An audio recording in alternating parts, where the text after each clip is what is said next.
Coliform, faecal coliform नामक bacteria अभी देश में चर्चे में है। जी हाँ, आप समझ रहे होंगे कि हम इंदौर की घटनाओं को लेकर के अभी लोग ज़्यादा ही कुछ भयभीत हैं या सजग हैं, जो समझ लीजिए। चूँकि वहाँ भागीरथपुरा में जो ड्रेनेज सिस्टम था उसमें जो सेप्टिक टैंक वाला जो बैक्टीरिया है फीकल कॉलीफॉर्म, वो जा कर के स्वच्छ जल में जो पाइप के जरिए लोगों के घरों तक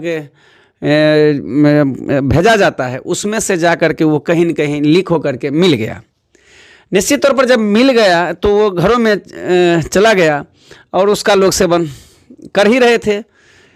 इसी क्रम में लोग बीमार पड़ने लगे और दुनिया के सामने, आज देश के सामने में जो भयावह स्थिति उत्पन्न हुई वो तो समझने की ही बात है। क्योंकि उससे आंतों में सूजन, लीवर और किडनी, हेपेटाइट ए, ये सब होने की प्रबल संभावनाएं होती ही हैं उस बैक्टीरिया से। कुछ महीने में तो रोगी बेहोश भी हो जाता है और वो कोमा में चला जाता है। ये कितना खतरनाक होता है वो तो हम लोग के सामने बातें निकल के धीरे धीरे आई और जिसका कि हम अभी एक्सप्रेस कर रहे हैं, आपके सामने में उद्धृत कर रहे हैं।